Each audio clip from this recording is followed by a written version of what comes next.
Today's video is serious. This one's not about drama, it's about safety, accountability, and the responsibility that comes with being a parent, especially when you've got young kids in the mix. We're talking about Mahogany Jackson from the Jacksons of Atlanta and Mahogany's World, her alleged new man, Everett Jackson, and what is a deeply concerning situation involving domestic violence, child safety, and poor decision making. Here are the lies we need to address today. You can trust someone just because they share your last name. It's okay to move someone into your house quickly if you're vibing. Kids will always speak up when something's wrong. You can fix a man with prayer and love, even if he has a violent past. And having someone is better than being alone. Let's talk about why these lies are dangerous and could even be deadly.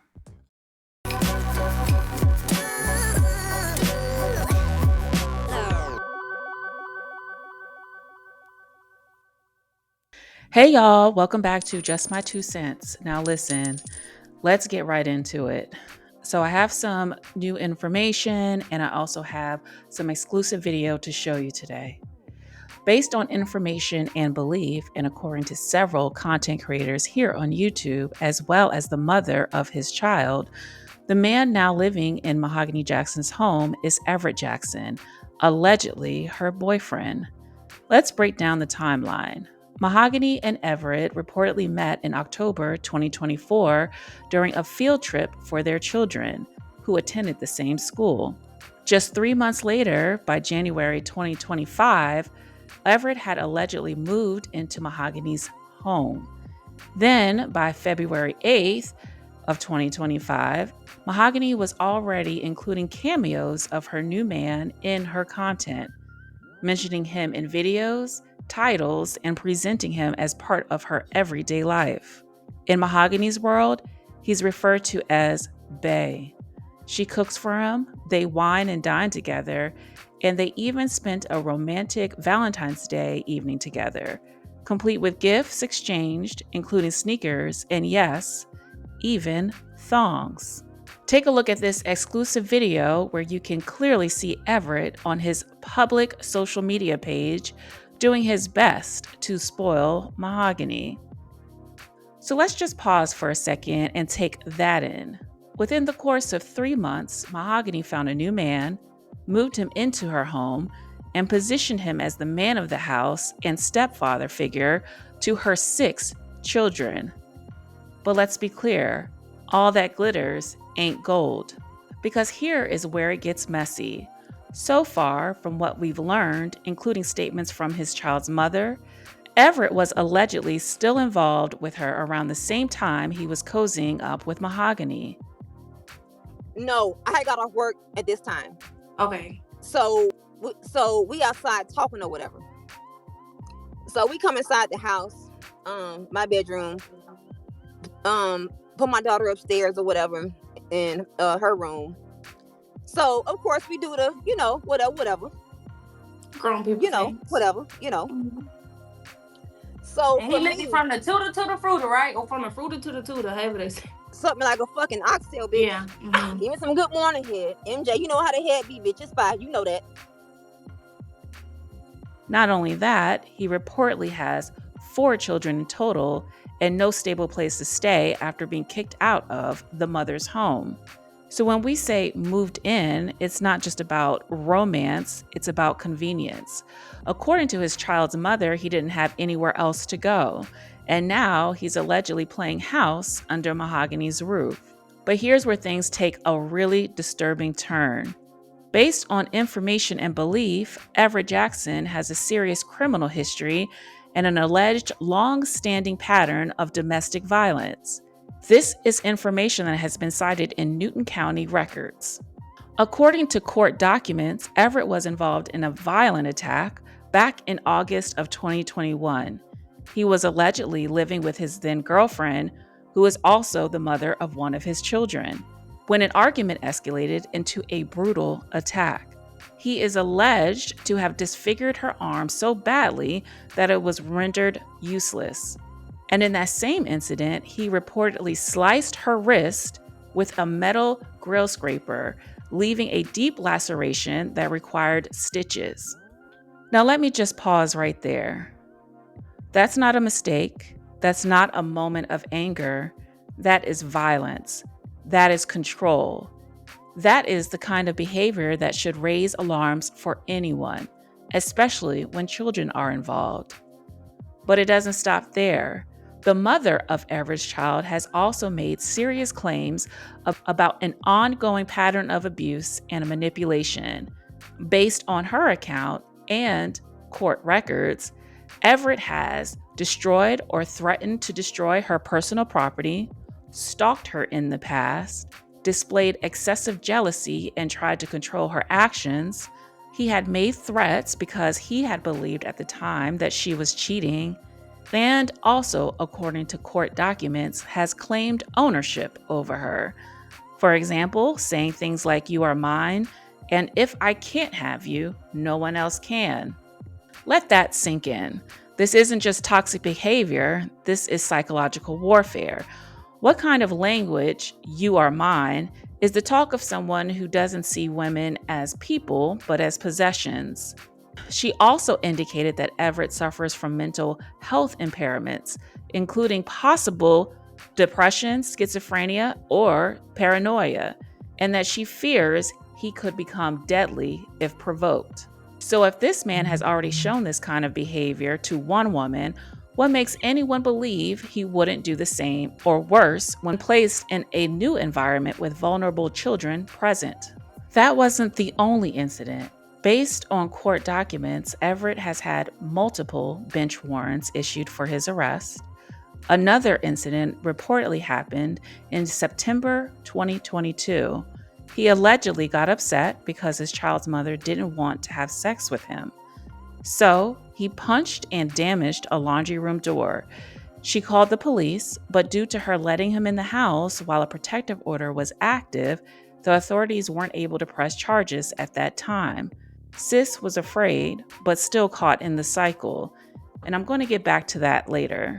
Now let's talk about what really matters most in this story: the children. When you have young kids in your house, especially boys under the age of 7, they are vulnerable. They don't always have the words to explain when something bad happens. They might not tell you they're scared. They might not even know how to express it. And when you bring in a man, especially one with a violent history, you are gambling with the safety and emotional health of your children. A child won't always say, "He yelled at me," or "He hit me," or "He touched me." They'll act out.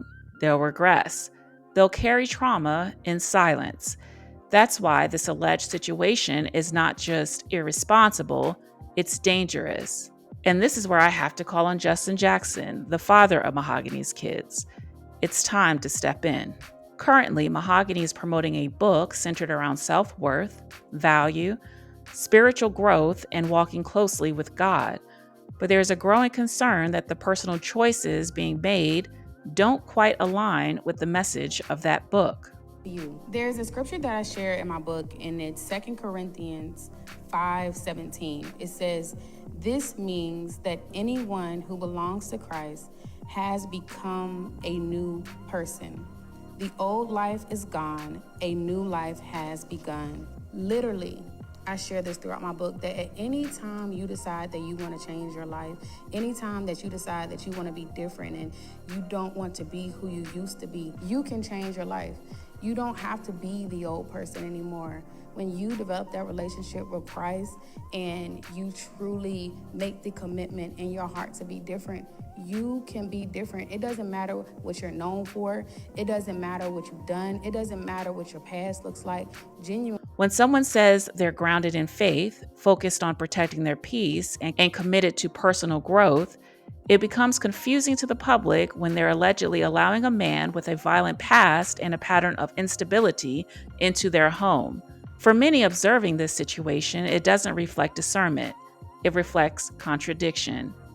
And to those watching from the outside, it raises the question: how can you teach wholeness while welcoming chaos?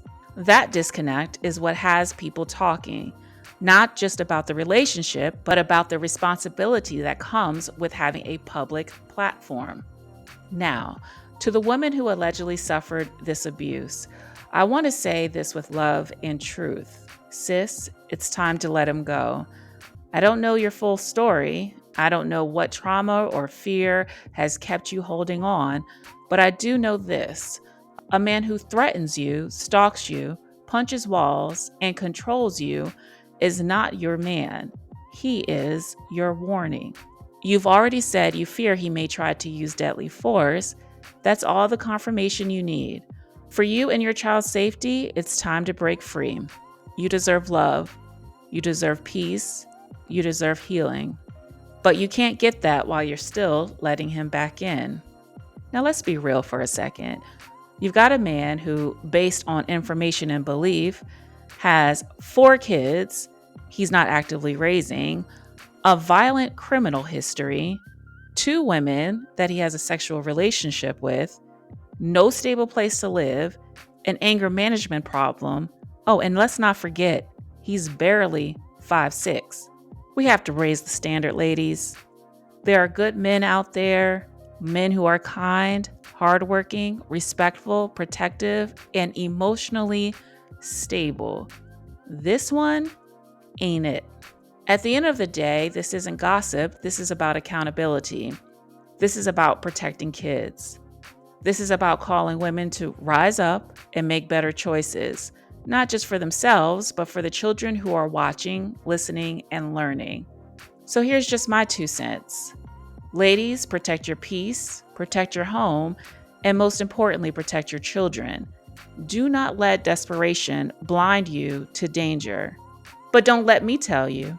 You can hear it from Mahogany herself. Or we want to fill these voids so bad that we'll get in relationships and be emotionally blinded.